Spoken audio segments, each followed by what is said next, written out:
Does this scenario sound familiar as an Uber Eats driver? You're doing your best to complete a delivery, but for some reason you lack some information you need to move forward. So you just kind of sit there wondering like, what the heck can you do?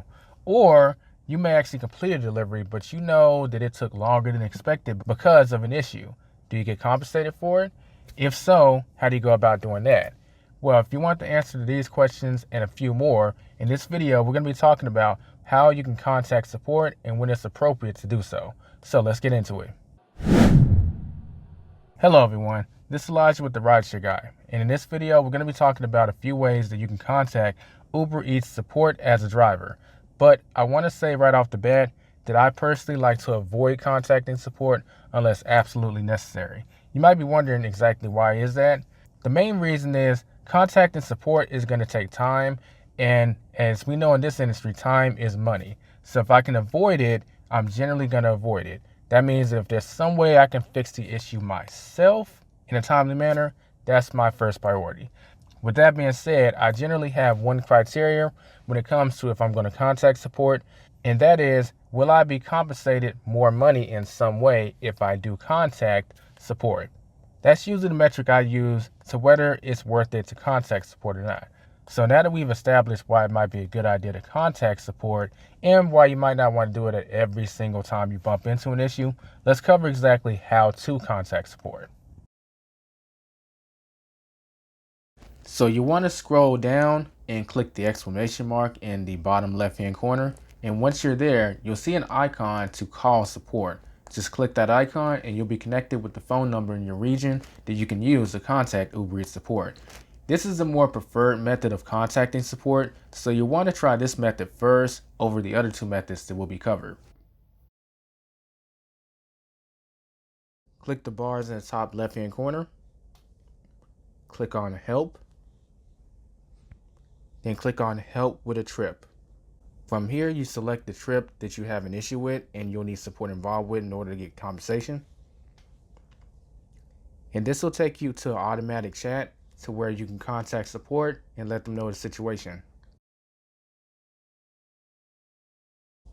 Alternatively, you can also contact support inside the app by clicking on the bars in the top left-hand corner, clicking on Help, clicking on Account and App Issues, click on Change Account Settings, then scroll down and click on I have another account issue.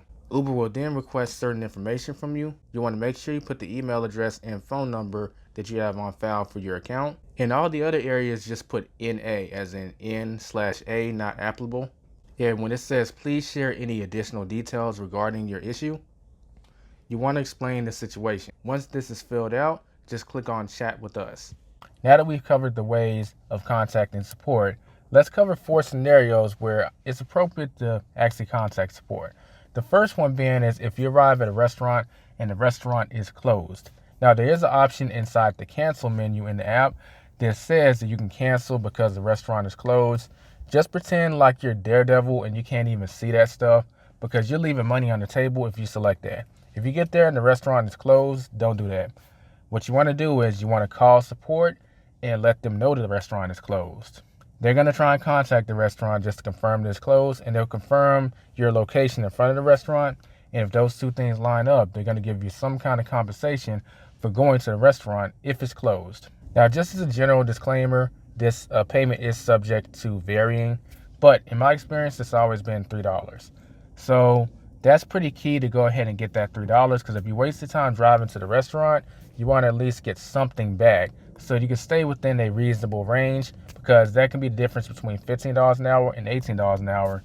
And you don't want to have your earnings for that hour drop simply because a mistake happened on the app. Nope, you deserve to be compensated for that. The second reason that I'll contact support is if an item is missing in the order. Now this one is a little controversial among drivers, so I'm just going to give both scenarios to you and you can make an informed decision. But if a restaurant is missing an item in their order, oftentimes they'll ask you to call the customer and ask them what they want as a replacement. Some drivers will actually do that.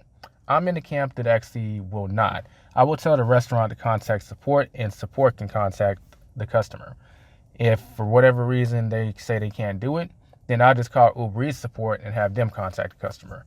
As I do this for a few reasons. First one is The first one is Uber Eats is responsible for the placing of the order and keeping their menu up to date on their own app. I'm not doing extra work because they're dropping the ball in that regard. Same goes for the restaurant.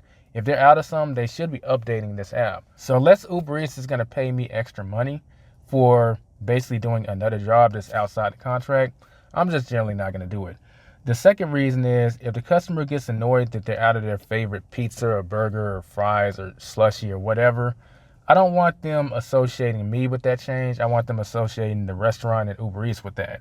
Because if I'm included in that, that might compromise my tip or it might even compromise my satisfaction rating. So to protect both, I just stay out of the equation so I can be seen as the third party that I am. Hey, he just picked up the food and dropped it off. An item got changed. I'm going to blame Uber Eats and the restaurant for it. Like I said, though, some drivers will go ahead and do the other scenario. I'm just giving you both scenarios so you can make an informed decision. The third reason that it's good to contact support is if the restaurant cannot fulfill the order.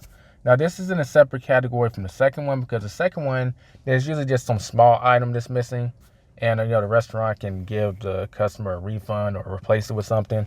If they can't actually fulfill the order, there's usually something big in that order that they're out of or something is missing or it's usually a bigger deal. And this usually results in like refunds being given out for big items or restructuring of the order. This is a lot more work than the second one. So everything I said to the second one kind of applies here in the sense of support is going to handle this and I'm not going to be the one to handle it. Same reasons, protecting the satisfaction rating, protecting the tip, and just protecting my labor because I'm not getting paid to do that extra work. Now, I do want to do a quick little honorable mention on 2 and 3. Let's say if the restaurant or Uber Eats support, or even you if you decide to do it, try and contact a customer and you can't get them, what do you do? Well, to make sure that this doesn't fall back on you because you don't want to get accused of, hey, maybe my driver stole something out of the order, I always tell the restaurant to get a sticky note or a piece of paper or something and write the situation down and put it inside the bag. So, hey, sorry, we were out of this chicken breast or fries or whatever, contact us through the app to get a refund or whatever. The point is that the missing item can be put at the restaurant's doorstep so that I don't get accused of anything that I didn't do because, once again, Uber Eats and the restaurant are dropping the ball. The fourth and final reason to contact support, and I think this is the biggest one in my opinion, is if the customer contacts you during the delivery and asks you to deliver the food to a different address. Now, if the address that they give me is less than a mile away, I'll just go ahead and do it because the difference in pay won't be that big a deal. Maybe sometimes it's closer. But if it's over a mile away, this is actually a scam. A lot of customers are well aware of this, but certain restaurants have a delivery range. So in some cases, you can't get food delivered over a certain mileage. So they'll put in their work address and then contact you and have you bring the food to their home address, which is 6 miles away from the work address. And the work address was 6 miles away from the restaurant. So in total, you're driving 12 miles. And of course, when you accepted the trip, if you were an experienced driver, you did the math, saw the mileage, kind of calculated in your head, and got the per mile average that you'd be receiving. And you thought that was reasonable. And you took that trip with the expectation of driving that amount of mileage because that was a trade that you made for your time and for the drive to and from the restaurant and the customer address. Needless to say, this will throw off your original equation and you're going to end up doing more work for less money. So this is a great time to contact support, and one of two things will happen. Support will check to see if it's even in the range that can be delivered, and if it's not within the range, what they'll do is contact the customer, let them know it's out of range, and they'll cancel the delivery and give you some kind of compensation. If this happens before you actually picked up the food, you usually get compensation that's about equal to the amount if the restaurant was closed and you call support. If they contact you after you picked up the food and you're in the phase of going to drop off the food and they contact you, then Uber Eats will cancel the delivery and pay you the original amount for the trip. Now, if this new address is within delivery range, Uber Eats will ask you, can you take the food to this new address? But it is up to you. They'll usually give you some compensation around $4 for taking it to this new address. If that makes sense, then you could do it. I would specifically ask them what the compensation will be because that's subject to change. If it decreases by the time you see this video, I think you should know so you can factor that into your decision. So ask them, what is the extra compensation going to be for me doing this?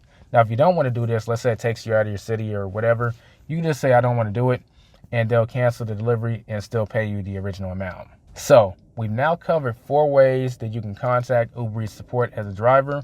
We covered how to contact them inside the app, and when is it probably appropriate to do so, because like I said, I tend to try and avoid contacting support because that's going to take extra time.